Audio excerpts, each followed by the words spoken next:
لقد نصب إبليس حوائله في دار الغرور فما يقصد فيها إلا أولياءنا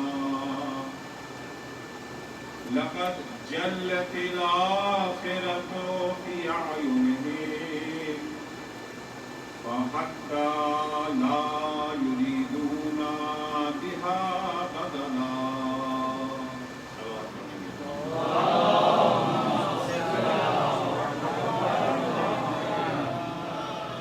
عزیزان گرامی، ہماری دنیا میں اربوں انسان زندگی بسر کرتے ہیں جو مختلف قوموں، رنگوں، نسلوں، زبانوں اور مذہبوں میں بٹے. سارے افراد، ان کا طرز زندگی اور لائف اسٹائل ایک جیسا نہیں ہے. کسی کا کوئی طرز زندگی ہے، کسی کا کوئی لائف اسٹائل ہے. البتہ یہ طرز فکر کا اختلاف اور لائف اسٹائل کا الگ الگ ہونا یہ تصور کائنات اور آئیڈیالوجی کے اختلاف کے باعث ہے. جو جس طریقے سے دنیا کے بارے میں سوچتا ہے، دنیا کی زندگی کے بارے میں جو اس کے سوچنے کا انداز ہے، جیسا اس کا طرز فکر ہے، جیسی اس کی آئیڈیالوجی ہے، اسی لحاظ سے اس کا طرز زندگی اور اس کا لائف اسٹائل ہے. اگر امیر المومنین کا طرز زندگی معاویہ کے طرز زندگی سے مختلف ہے، اگر ابو ذر کا طرز زندگی عمر سعد کے طرز زندگی سے الگ نظر آ رہا ہے، تو وجہ یہ ہے کہ امیر المومنین کا تصور حیات اور تھا، معاویہ کا تصور زندگی کچھ اور تھا. ابو ذر کے سوچنے کا انداز الگ تھا اور عمر سعد کے سوچنے کا انداز الگ تھا. کچھ وہ افراد ہیں جو زندگی کو اسی دنیا تک محدود سمجھتے ہیں، اس کے بعد کچھ نہیں ہے. جب تک یہ سانس چل رہی ہے تب تک اچھے برے جس طریقے سے بھی ہوں، جہاں سانس کا آنا جانا، آنے جانے کا سلسلہ رکا، ملک الموت آئے، زندگی ختم ہوئی، اس کے بعد کچھ بھی نہیں. ظاہر سی بات ہے ان کا لائف اسٹائل الگ ہے. اور جن کی نگاہ میں زندگی دنیا تک محدود نہیں ہے، بلکہ اصلی زندگی تو مرنے کے بعد شروع ہوتی ہے. یہ دنیا کی زندگی تو اس زندگی کے لیے تمہید اور تیاری کی زندگی ہے. اصل زندگی آخرت کی زندگی زندگی ہے، اصل آرام آخرت کا آرام ہے، اصل تکلیف آخرت کی تکلیف ہے، دنیا کا آرام یا دنیا کی تکلیف وقتی ہے۔ اگر پیدائش سے لے کے موت تک ہم مصیبتوں ہی میں گھرے رہے، پھر مصیبتوں کا دورانیہ کتنا ہے؟ 70 80 90 100 سال اتنی تو ہے نا۔ اور اگر پیدا ہوتے ہی عیش و آرام سونے کا چمچہ لیے ہوئے ہاتھ میں پیدا ہوئے تو یہ عیش و آرام کتنے دن کا ہے؟ یہ بھی 60 70 80 90 100 سال۔ تو نہ دنیا کا عیش و آرام پائیدار ہے، نہ دنیا کی تکلیفیں ہمیشہ رہنے والی ہیں۔ لیکن اگر خدا نہ خواستہ مرنے کے بعد مصیبتوں میں گر گئے، وہاں کی سختیاں ابدی ہیں، دائمی ہیں، 100 سال 1000 سال لاکھ سال کروڑ سال ارب سال خرب سال تک محدود نہیں ہیں۔ ہماری گنتیاں ختم ہو جائیں گی مگر وہاں کی زندگی ختم نہ ہو۔ تو جن کا نظریہ یہ ہے، ظاہر سی بات ہے ان کا طرز زندگی، ان کا لائف اسٹائل مختلف ہوگا۔ ہماری گفتگو ہم شیعیان اہل بیت کے سلسلے میں، ہماری گفتگو ہم شیعیان اہل بیت کے لائف اسٹائل اور طرز زندگی کے سلسلے میں، کہ ہمارا طرز زندگی کیسا ہونا چاہیے، ہمارا لائف اسٹائل کیسا ہونا چاہیے۔ ہم وہ افراد ہیں جنہیں اللہ نے دبستان اہل بیت کے پیرو ہونے کا شرف عطا کیا۔ ہم شیعہ یعنی وہ افراد جن کی نجات یقینی ہے، شیعہ یعنی وہ افراد، وہ ہستیاں، وہ جماعت، وہ گروہ جن کے جنت میں جانے کی ضمانت سرکار ختم مرتبت نے عطا کی۔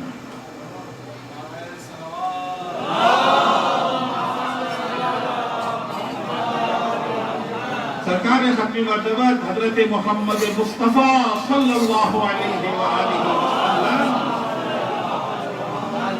امیر المومنین کو خطاب کر کے فرماتے ہیں، یا علی انت و شیعتک ہم الفائزون یوم القیامہ۔ اے علی، قیامت کے دن تم اور تمہارے شیعہ ہی کامیاب۔ کس چیز میں کامیاب ہے؟ آخرت میں مرنے کے بعد قیامت کے دن دو ہی دوڑ ہے، ایک جنت کی طرف، ایک جہنم کی طرف۔ جہنم کی طرف کو جانے کو تیار نہیں ہے اور جنت سے منہ موڑنے کو کوئی تیار نہیں ہے۔ یہی ہے نا، آج بھی آپ دنیا میں کسی سے پوچھ لیں کہ آپ کہاں جانا پسند فرمائیں گے، جنت یا جہنم؟ برے سے برا آدمی بھی کیا جواب دے گا؟ یہ ہمیں جنت چاہیے۔ جو افراد اپنے عقائد اور اعمال کی بنا پر جنت کی خوشبو بھی نہیں سونگھ سکتے، ان سے بھی اگر پوچھا جائے کہ تم کہاں جانا چاہتے ہو، جواب کیا ملے گا؟ جنت۔ آپ اگر شمر سے پوچھیں کہ تم کہاں جانا چاہتے ہو، شمر کا جواب کیا ہوگا؟ کہے گا ہمیں جہنم میں جانا ہے۔ عمر سعد بھی کہے گا ہمیں جنت میں جانا ہے، ہرملہ بھی کہے گا ہمیں جنت میں جانا ہے۔ عمر سعد نے جب امام حسین پر حملے کا حکم دیا تھا صبح عاشورہ تو کیا کہا تھا؟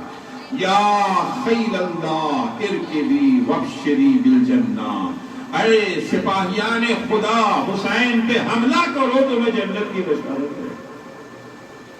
جنت کے جوانوں کے سردار کا سر کاٹ رہے تھے جنت کی خواہش میں۔ تو چاہیے تو سب کو جنت چاہیے نا۔ قیامت کے دن سب کی خواہش کیا ہے؟ جنت جنت جنت۔ لیکن سب تو جنت میں نہیں نہ جائیں گے۔ جو جنت میں جانے میں کامیاب ہو جائے اسی کو تو کامیاب کہا جائے گا۔ یا علی انت و شیعتک ہم الفائزون یوم القیامہ، اے علی تم اور تمہارے شیعہ ہی قیامت کے دن کامیاب ہے۔ دوسری حدیث میں ہے یا علی انت و شیعتک فی الجنہ، اے علی تم اور تمہارے شیعہ ہی جنت میں ہیں۔ بہت بڑا مرتبہ ہے نا، بہت بڑا رتبہ ہے، بہت بڑا درجہ ہے۔ اللہ نے ہم شیعوں کو یہ رتبہ، یہ درجہ، یہ منصب عطا کیا۔ کتنا بڑا مقام ہے شیعہ ہونے کا۔ عزیزو، سرکار ختم مرتبہ حضرت محمد مصطفیٰ صلی اللہ علیہ وسلم اپنے اصحاب کے درمیان بیٹھے ہوئے ہیں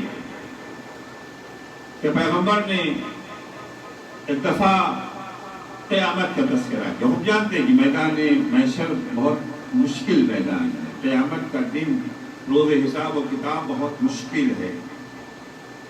سب کو حساب دینا ہے نا وہاں پر، جو کچھ بھی اچھا برا کام کیا ہے سب کا حساب دینا ہے، اور حساب ڈرائنگ روم میں بیٹھ، ایئر کنڈیشن ڈرائنگ روم میں بیٹھ کے صوفے پر نہیں دینا ہے۔ اگرچہ خود حساب کا نام سن کر کے پسینہ آ جاتا ہے، لیکن وہاں جو حساب دینا ہے زمین اتنا جل رہی ہوگی، انسان ایک پیر اٹھائے گا ایک پیر رکھے گا، اٹھا کیوں رہا ہے؟ جل رہی ہے زمین، رکھتا کیوں ہے؟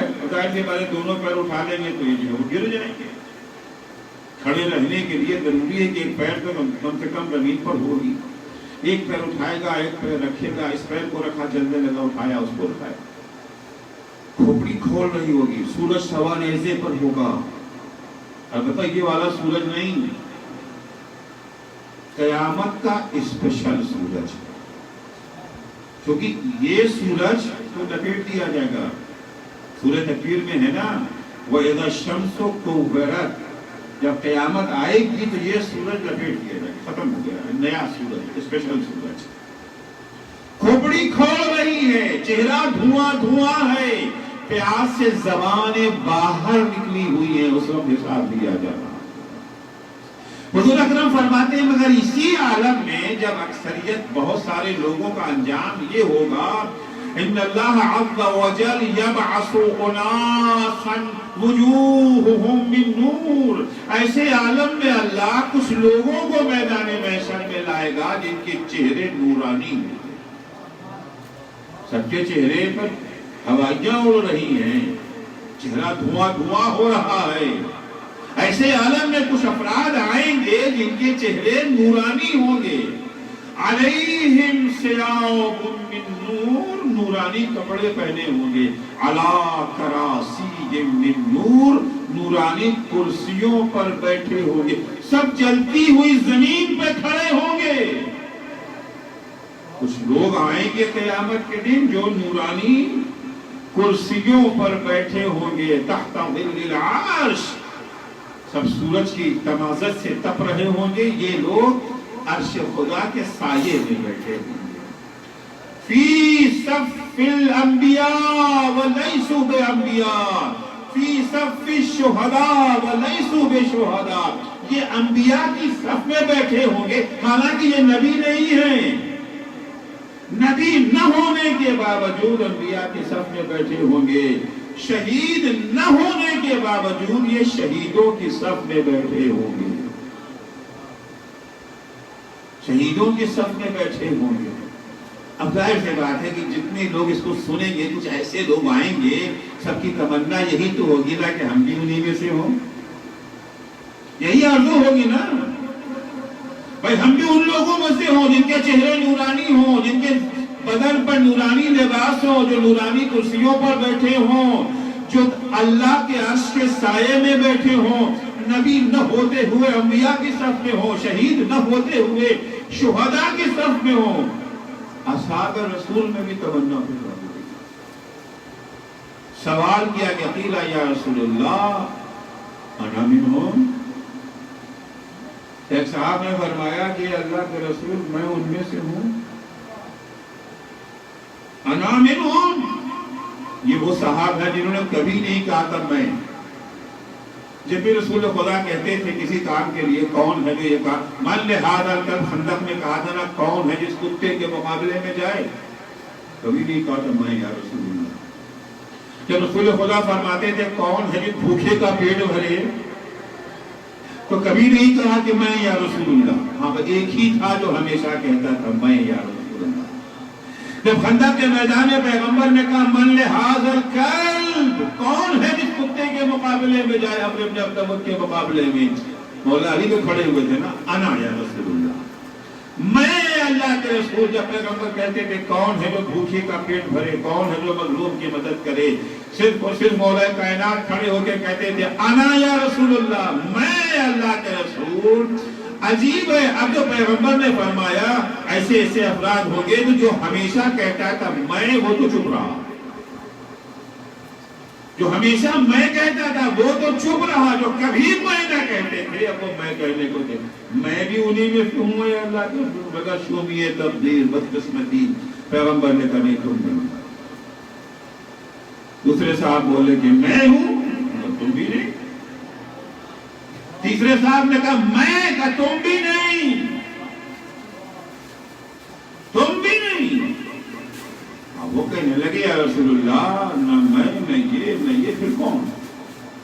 اب جرأت تو دیکھیے، ہمت تو دیکھیے کہ اپنے علاوہ کسی کو.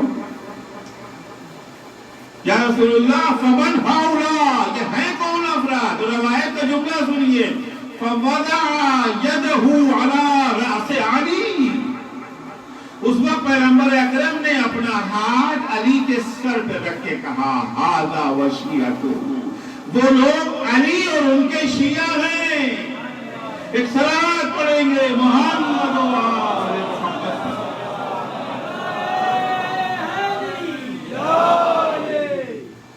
عزیزو، شیعوں کا درجہ، شیعوں کا رتبہ، شیعوں کا مرتبہ بہت بلند ہے.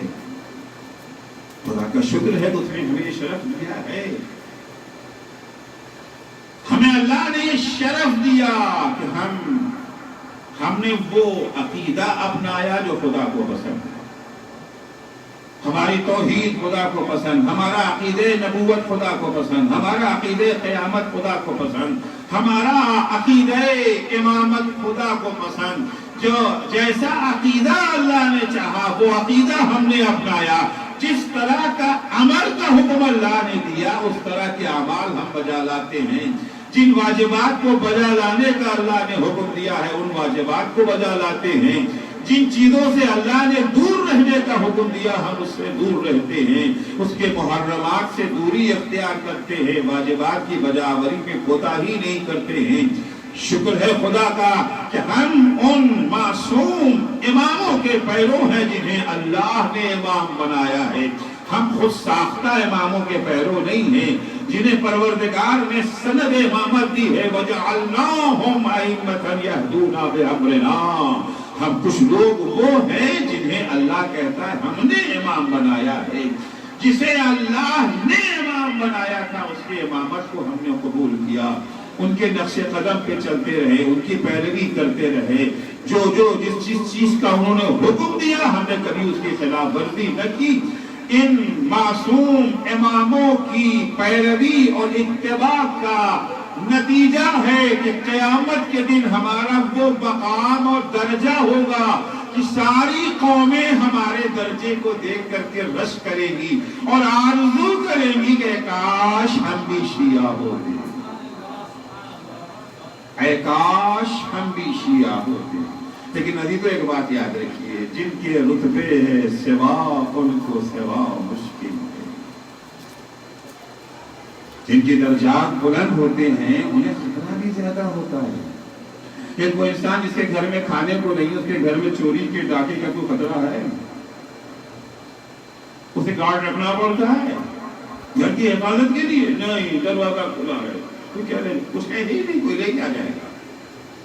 اگر آپ کی جیب میں 10 روپیہ رکھا ہے اور آپ اسٹیشن میں جا رہے ہیں تو کیا ایسے چلیں گے؟ جیب پر ہاتھ رکھ کر کے دائیں بائیں دیکھتے جائیں گے؟ نہیں.